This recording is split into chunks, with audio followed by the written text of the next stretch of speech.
Hello, कैसे हो सब? होप आप बेस्ट होंगे। चलो आज हम लोग पढ़ेंगे स्टैटिस्टिक्स। ठीक, पहले जाने कि स्टैटिस्टिक्स क्या है। देखो, a branch of mathematics, okay, in which we study about what? Collection, okay, representation,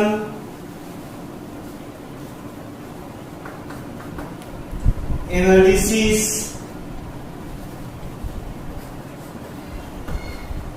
and interpretation of data. Okay, interpretation of data. ठीक, देखिए मैथमेटिक्स का ऐसा ब्रांच जिसमें हम लोग क्या कलेक्शन, रिप्रेजेंटेशन, एनालिसिस और इंटरप्रिटेशन ऑफ डेटा पढ़ते हैं। आपको मालूम है डेटा क्या है? Data is the plural of datum. Data is plural of datum. Okay, DATUM ये प्लूरल है और यह सिंगुलर है। तो डेटा का मतलब क्या होता है? मीन्स कि any information in numeric form.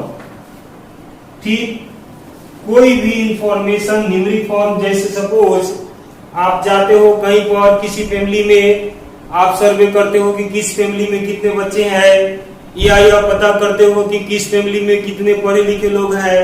तो ये सब सर्वे जब भी हम लोग करते हैं किसमें? नंबर में करते हैं। इसीलिए इसका नाम हम लोग देते हैं डेटा। मीन्स डेटा का मतलब ही है कि कोई भी इंफॉर्मेशन जो कि होगा किसमें? न्यूमेरिक फॉर्म होगा। ठीक, जब डेटा है तो डेटा का कुछ न कुछ खासियत है, उसका विशेषता है क्या कि कुछ चीजें जैसे qualitative things never form what? Data.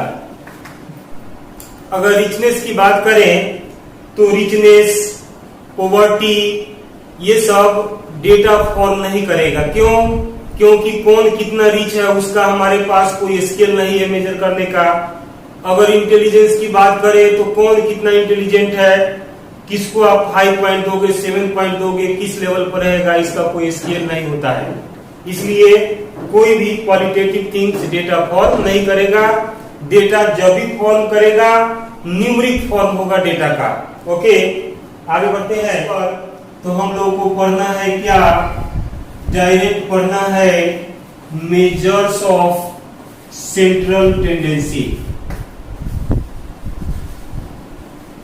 Measures of central tendency, देखो मतलब क्या होता है, वर्ड से ही साफ क्लियर है।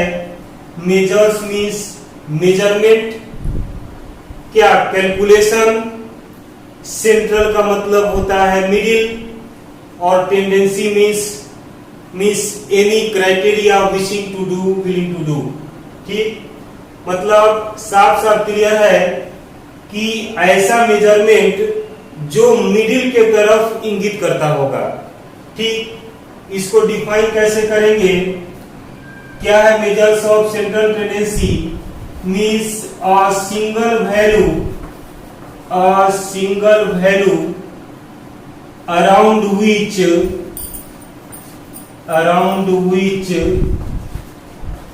all other values are clustered। Means ऐसा वैल्यू सिंगल जिसके अराउंड में सारे वैल्यू जो उसके साथ में दिए हुए हैं वो क्लस्टर्ड होंगे, मीन्स इकट्ठा हो जाएंगे। जैसे आप क्लस्टर्ड आप देखते हो अंगूर का गुच्छा होता है वो सब एक ही सेंटर की तरफ सारे कलेक्टेड होते हैं। यही मीनिंग होता है क्लस्टर्ड का। जैसे आप देखो फॉर एग्जांपल हम लेते हैं 1 2 3 4 एंड 5। आपको मालूम है कि इसका मिडिल वैल्यू अगर फाइंड करना होगा तो क्या आएगा, 3 आएगा।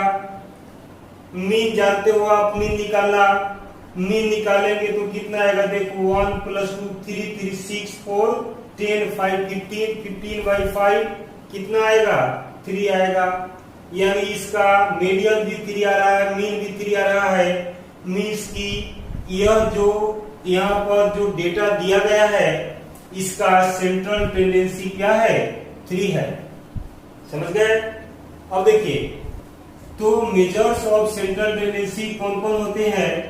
मेजर्स ऑफ सेंट्रल टेंडेंसी होते हैं मीन, दूसरा मीडियन और तीसरा क्या, mode. Mean, median and mode, these are the 3 measures of central tendency. जैसे इसी जो हमारे पास नंबर्स दिए गए हैं, अगर इसका मीन निकाले, आपको मालूम है कि मीन को हम x बार से डिनोट करते हैं। मीन अगर फाइंड करें तो क्या आएगा, 1 + 2 + 3 + 4 + 5 अपॉन 5 आएगा। कितना, 15/5 यानी कितना आया, 3 आया। अगर आप इसका मीडियन फाइंड करोगे, मीडियन का सीधा सीधा मतलब होता है मिडिल वैल्यू, तो मिडिल वैल्यू क्या होगा, वो भी 3 आएगा। यानी मीन भी 3 आ रहा है और मीडियन भी 3 आ रहा है। मीन्स की इस जितने भी डेटा दिया गया है इसका सेंट्रल टेंडेंसी क्या दिखा रहा है, 3 दिखा रहा है। ठीक, यही मतलब होता है मेजर्स ऑफ सेंट्रल टेंडेंसी का, कि ऐसा वैल्यू जिसके अराउंड में जितने भी वैल्यूज दिए गए हैं सारे वैल्यूज क्या होंगे, क्लस्टर्ड होंगे। मीन्स की उसी के इर्द गिर्द रहेंगे, उससे थोड़ा ज्यादा या कम। और मेजर्स ऑफ सेंट्रल टेंडेंसी में हम लोग को मीन, मीडियन और मोड पढ़ना है, तो ये स्टार्ट करते हैं मीन से। मीन को आपको मालूम है, प्रीवियस क्लास में आपने पढ़ा हुआ है कि mean is denoted by x bar. Okay, देखो क्लास 10 में मीन भी हमें 3 तरह का पढ़ना है, 3 मेथड से। फर्स्ट मेथड है हमारा डायरेक्ट मेथड, सेकेंड मेथड है assumed mean method, assumed mean method, और थर्ड मेथड है हमारा क्या, state deviation method, state deviation method. ठीक, 3 मेथड है। ऐसे आपने इसको क्लास 9 में भी पढ़ा है, वही सब है, कोई ज्यादा चेंज है नहीं इसमें। देखो जो स्टेट है हमारा, आपके बोर्ड के लिए जो बच्चे खासकर अगर वीक है, उनका मैथ्स में मन कम लगता है, उनके लिए स्टेट बहुत ही अच्छा चीज है। इसमें बस थोड़ा सा चीज 2-4 फॉर्मूला याद रखो, रूल याद रखो कि कैसे बनता है, उसके बाद इसमें डायरेक्ट आपको नंबर मिलेगा। और आपको मालूम है 10-11 मार्क्स के स्टेट आते हैं, जिसमें स्टेट और प्रोबेबिलिटी मिलाकर। ठीक, अब देखो बारी बारी से हम लोग देखते हैं डायरेक्ट, एज्यूम्ड और स्टेट डेविएशन क्या क्या है। तो पहले हम लोग डायरेक्ट मेथड ही देखते हैं। आपको दिया रहेगा क्लास इंटरवल, नहीं तो क्लास मार्क। मैं बताता हूँ, क्लास मार्क या क्लास इंटरवल, उसके बाद फ्रीक्वेंसी। फ्रीक्वेंसी आपको मालूम है कि कितना बार कौन सा नंबर रिपीट हो रहा है, आ रहा है, दैट इज फ्रीक्वेंसी। फ्रीक्वेंसी का मतलब होता है नंबर ऑफ अकरेंस, मींस कि how many times it comes.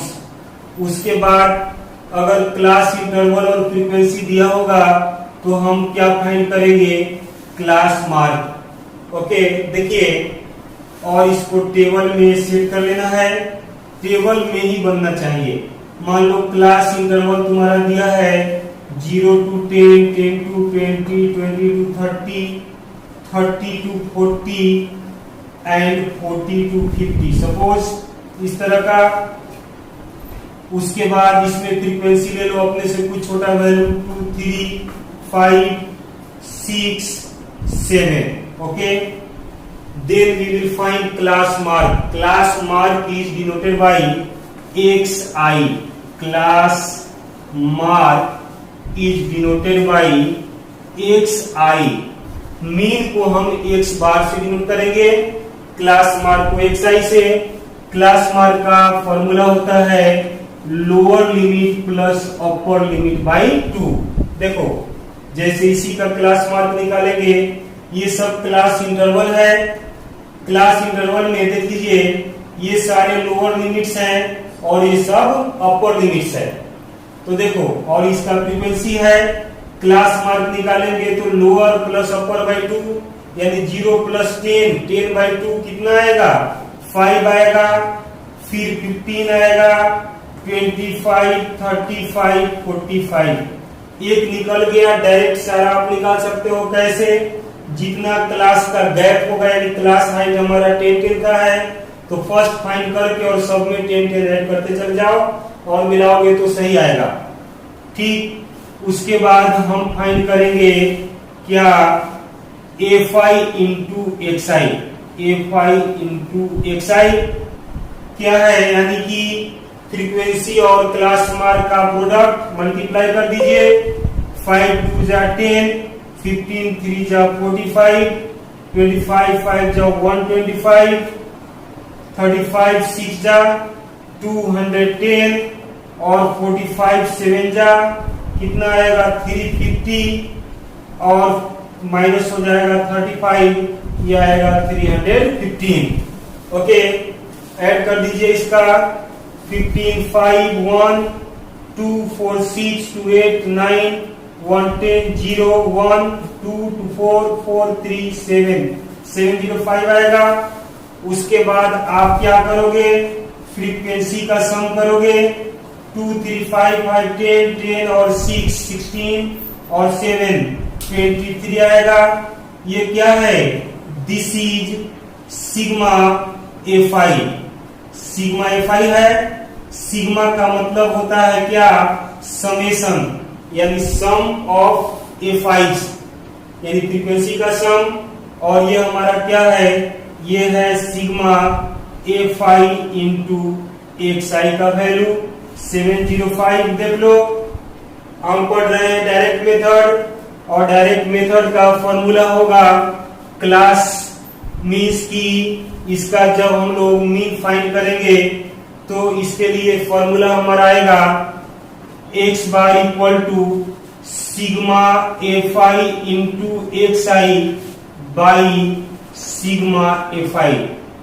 Sigma का यूज हम लोग समेशन के लिए करते हैं। अब देख लो, सिग्मा fi xi का वैल्यू 705 अपॉन सिग्मा fi कितना आएगा 23। इससे इसको डिवाइड कर दीजिए, ये आएगा आपका 23 3 जा, उसके बाद आप 0 डाल दो और डाल दो 6 और 5, 30.65 इसका आएगा क्या, मीन आएगा। मीन्स ये जो क्लास इंटरवल और फ्रीक्वेंसी दिया गया है, तो इसके आधार पर हमने डायरेक्ट मेथड का यूज किया, तो मीन आया 30.65। ओके, देखिए इसका ये फॉर्मूला है, आप इसको याद रखोगे। कभी कभी इसमें डायरेक्ट क्लास मार्क भी दिया रहेगा और फ्रीक्वेंसी दिया रहेगा, तो क्लास मार्क फ्रीक्वेंसी रहेगा तो आपके लिए और भी इजी हो जाएगा। आप डायरेक्ट मल्टीप्लाई करना, इसका सम लेना, इसका सम लेना और इसके बाद उसको डिवाइड करके फाइंड कर देना, आपका रिजल्ट आ जाएगा। Assumed mean method, assumed mean method. देखो यह क्या है, यानी कि डायरेक्ट मेथड से ही बस एक स्टेप आगे है। क्या करेंगे, इसमें भी हमारे पास उसी तरह क्लास इंटरवल दिया रहेगा, फ्रीक्वेंसी दिया रहेगा, हर जगह ही रहेगा हमारे पास। खुद से ले लीजिए छोटा वैल्यू 10 20 20 30 30 40 और 40 50, या आप एक ही वैल्यू को आप सब मेथड से बना सकते हो। उसी तरह से लेंगे, आप ले लो नंबर कोई सा भी, 2 ले लो, 4 ले लो, ऐसा लो कि मल्टीप्लाई करने में इजी रहे। यहाँ तो खुद से हम सिलेक्ट कर रहे हैं। आप 5 ले लो और फिर से आप 2 ले लो और 3 ले लो, छोटा छोटा नंबर लो ताकि आसानी से। मेन हमारा एम है कि हम उसको कैसे करें, समझना है मेन। ओके, अब देखो इसमें भी क्या करेंगे, इसमें भी हम क्लास मार्क मींस की एक्साई फाइंड करेंगे, फिर लोअर प्लस अपर बाय 2, 5, 15, 25, 35, 45 देख लो। ठीक, उसके बाद अब क्या, इसमें नेक्स्ट हम फाइंड करते हैं क्या, DI। DI मींस की डेविएशन। तो DI का फॉर्मूला क्या है, xi minus a। DI means xi minus a। अब a क्या है भाई, यह जो आपने क्लास मार्क निकाला है, इस क्लास मार्क में जो मिडिल वैल्यू होगा, जैसे देखो 5 है तो 5 में ऊपर से भी तीसरा यही है और नीचे से भी तीसरा यही है, मींस की मिडिल वैल्यू है। अगर मान लो आपके पास 6 होता है तो भी आप मिडिल वैल्यू किसको लोगे, इसी को लोगे। यानी 5 टर्म है तभी भी थर्ड, और 6 टर्म होगा तभी भी थर्ड। 7 टर्म होगा तो अपने आप मिडिल वाला कौन, चौथा वाला हो जाएगा। 8 टर्म में भी फोर्थ वाला ही रहेगा। समझ गए। अब देखिए आप क्या करो, DI निकालो और इसमें से जो मिडिल वैल्यू है उसको आप क्या मान लो, A, और इस तरह से आप सर्किल कर दीजिए। A means assumed. एज्यूम का मतलब होता है मान लेना, कुछ एज्यूम कर लेना। अब देखो DI निकालो, xi माइनस a, xi है xi minus a means 5 minus 25 क्या आएगा, माइनस 20 आएगा। 15 माइनस 25 माइनस 10 आएगा। 25 माइनस 25 0 आएगा। 35 माइनस 25 10 आएगा और यहाँ पर 20 आएगा। देख लो DI निकाल लिए। DI मींस की डेविएशन। और अगला स्टेप होगा हमारा किसका, next step is Fi into DI का, मींस की फ्रीक्वेंसी और डेविएशन को आप मल्टीप्लाई कर दो। देखो 22 जा 40, माइनस में है तो नेगेटिव में लिखो। 10 4 जा फिर से माइनस 40, यहाँ पर 0 ही आएगा, यहाँ पर 20 आएगा और यहाँ पर क्या आएगा, 60 आएगा। This into this, Fi into DI हो गया। अगला स्टेप क्या, फिर से आप करो किसका, फ्रीक्वेंसी का समअप। सिग्मा Fi जोड़ के देख लो, 6 5 11 13 और ये आया 16 16 आ गया। और आप इसका सम निकालो। देखो इसमें निगेटिव वाले का अलग सम करेंगे और पॉजिटिव वाले का अलग, और तब रिजल्टेंट फाइंड करेंगे। कितना आया, ये आएगा -80 और ये आएगा +80। यानी सिग्मा Fi DI हमारे पास क्या बच गया, यह बचा 80 माइनस 80 कितना हो गया, 0। अगर मान लो निगेटिव वाला वैल्यू बड़ा होता तो निगेटिव में आता, पॉजिटिव वाला वैल्यू बड़ा होता तो पॉजिटिव में आता। कुछ भी आ सकता है, ये कुछ भी आए उससे हमें कोई फर्क नहीं पड़ना चाहिए। ठीक है, यहाँ पर इस तरह का क्वेश्चन लिया है इसलिए 0 आ रहा है। खैर उससे हमें कोई मतलब नहीं है। हमारा फॉर्मूला क्या होगा एज्यूम्ड मीन का, देखिए इसका मीन का फॉर्मूला है क्या, A plus sigma Fi DI by sigma Fi। ठीक, देखो डायरेक्ट वाले से एक स्टेप इसमें ज्यादा है ये वाला स्टेप, और फॉर्मूला में भी यह एक स्टेप ज्यादा है। डायरेक्ट वाले में आप डायरेक्ट मल्टीप्लाई को इससे डिवाइड करते हो और इसमें A प्लस करेंगे तो देख लीजिए क्या आएगा। इससे हमारा आया A का वैल्यू 25 प्लस इसका वैल्यू 0 है अपॉन सिग्मा Fi का वैल्यू क्या है 16 है। मींस इसका इसके यहां पर ना आएगा, ये डायरेक्ट ऐसे ही रहेगा 20/16 मीन्स की 25 plus 0 equal to 25 is our answer.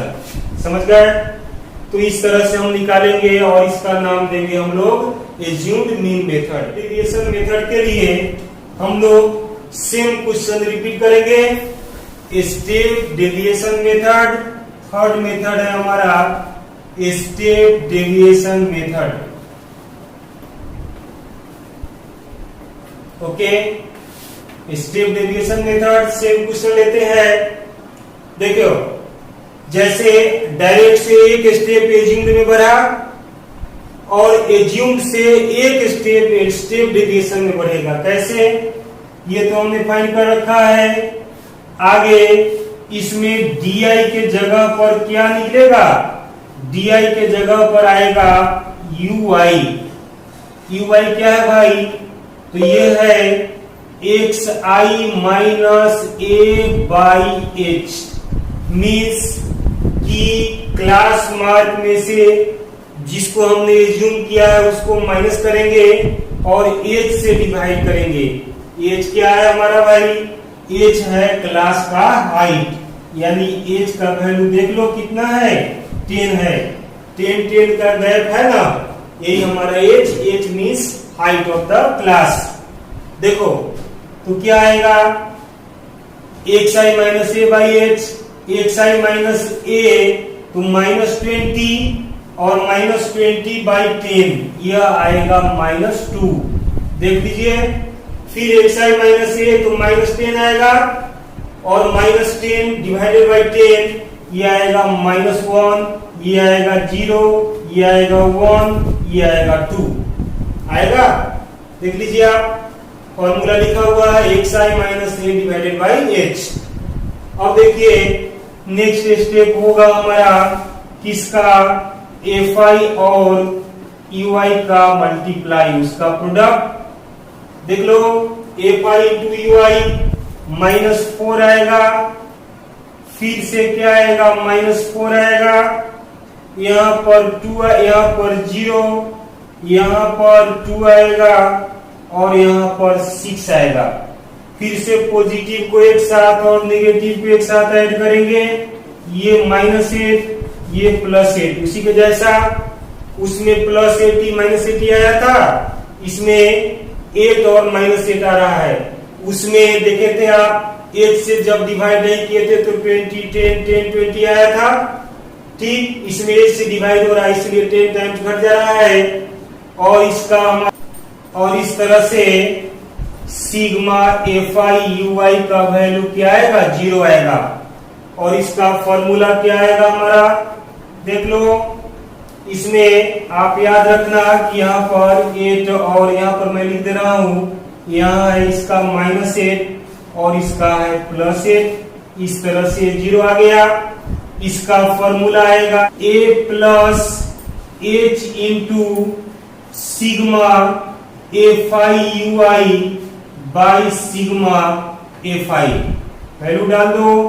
a का वैल्यू हमारा वही है 25 प्लस h है 10 इंटू एफ आई यू आई का प्रोडक्ट है 0 डिवाइडेड बाई कितना? सिग्मा एफ आई का वैल्यू 16 है।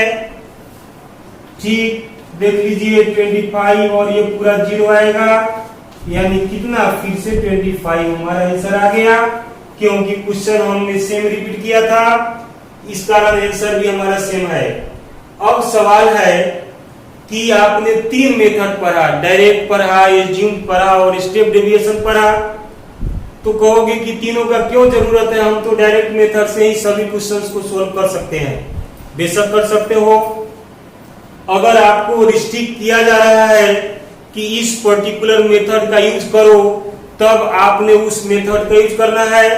अगर आपको सीधे बोला गया कि फाइंड करो मीन, तो आप कोई भी मेथड यूज कर सकते हो। लेकिन मेन बात ध्यान रखना है कि हम लोग डायरेक्ट मेथड, पहला जो मेथड है हमारा डायरेक्ट मेथड, इसका यूज हम वहां पर करेंगे। जैसे देख रहे हो यहाँ पर छोटा छोटा नंबर है जिसका मल्टीप्लाई एकदम आसान है, ओरली आप कर सकते हो। तो ऐसे केस में अगर आपको नहीं कुछ बोला जाए तो तो आप डायरेक्ट मेथड का यूज करना।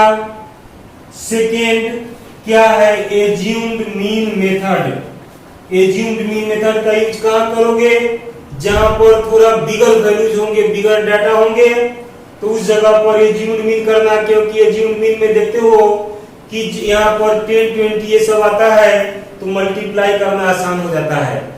और जहां पर काफी बड़ा बड़ा डिजिट दिया गया हो, जिसका टोटल क्या है, मल्टीप्लिकेशन और डिवीजन पॉसिबल नहीं है, उस केस में आप यूज करना स्टेप डेविएशन मेथड का।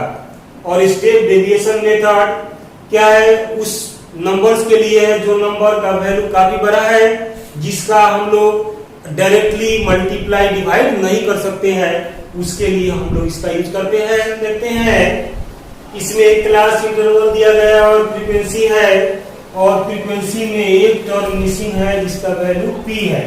इसी p का वैल्यू फाइंड करना है। देखो मेथड यूज करेंगे डायरेक्ट ही, और किस तरह से बनाएंगे, इसके बाद आप क्या x i इसकी क्लास मान फाइंड करोगे, क्या आएगा 5, 15, 25, 35, 45, ओके। और उसके बाद क्या fi into xi, fi into xi में मल्टीप्लाई कर दीजिए, 15 5 जा 75, ये आएगा कितना 300, ये आएगा कितना 25 5 जा 125, 12 और 25 3 जा 75 और 12 87, 875 आया, ये आएगा 35p और ये आएगा 450। ठीक, अब क्या करिएगा, फ्रीक्वेंसी का सम निकालेंगे। सिग्मा fi कितना होगा, देख लो, 50 70 मीन्स की 80 प्लस क्या p, ये सिग्मा fi का वैल्यू आया। और सिग्मा fi xi का वैल्यू देखो, जिस तरह आप इस p को अलग रखे हो, आप 80 प्लस p तो 80p कभी मत लिखना, ऐसा नहीं होता है। उसी तरह ये सब का सम प्लस 35p ऐड करके देख लीजिए, 5 5 10 0 1 7 8 8 7 15 15 और 5 20 2 4 6 6 और 8 14 और 3 17 1 7 0 0 प्लस कितना प्लस 35p, ये आया सिग्मा fi xi का वैल्यू आया। अब देख लीजिए, आप सीधा सीधा इसका निकाल लो मीन, तो मीन का formula sigma fi xi by sigma fi दिया होगा, देख लीजिए। तो जाहिर सी बात है कि इसमें p मिसिंग है, इसमें भी p मिसिंग है, तो जब एक टर्म मिसिंग है तो निश्चित है कि आपके सपोर्ट में कुछ न कुछ इसमें दिया होगा, और आपके सपोर्ट में दिया है कि इसका मीन कितना है 24 है, मीन्स x बार का वैल्यू इसमें 24 दे रखा है। देखो डायरेक्ट जब मीन निकालने बोलेगा तो सारा वैल्यू मेंशन करेगा, और जब एक वैल्यू मिस करेगा, आउट करेगा, तो कुछ न कुछ देना होगा ताकि उसके सपोर्ट से हमारा सॉल्यूशन निकल जाए। तो x बार के जगह पर आप डाल दीजिए 24, सिग्मा fi xi के जगह पर 1700 plus 35p upon sigma fi के जगह पर आप डाल दो 80 प्लस p, ओके। अब इसको करेंगे, देख लीजिए, या पहले आप इसी को लिख लो 1700 प्लस 35p इक्वल्स क्या, मल्टीप्लाई करिए 0 8 4 जा 32 3 8 2 जा 16 और 3 19 19 20 प्लस 24p, p वाले को इधर लाओ, 35p माइनस 24p इधर आएगा 1920 माइनस 1700, माइनस करोगे कितना आएगा 11p आएगा 11। 6 और 5 11 और इधर आएगा कितना 220। देयरफॉर P का वैल्यू 220 बाई 11 टू जा 20 मीन्स कि P का आंसर वैल्यू क्या आया 20 आ गया। समझ गए। तो जब एक मिसिंग दिया गया होगा तो आपको एक टर्म उसके सपोर्ट में दिया रहेगा जरूर, और जब दो मिसिंग होगा, मान लो फ्रीक्वेंसी में ही दो मिसिंग होगा तो आपके सपोर्ट में दो चीज दिए रहेंगे। क्या क्या, इस पर हम लोग नेक्स्ट क्लास में पढ़ेंगे। समझ गए। और आपसे हम मिलेंगे अगले क्लास में। Thank you very much.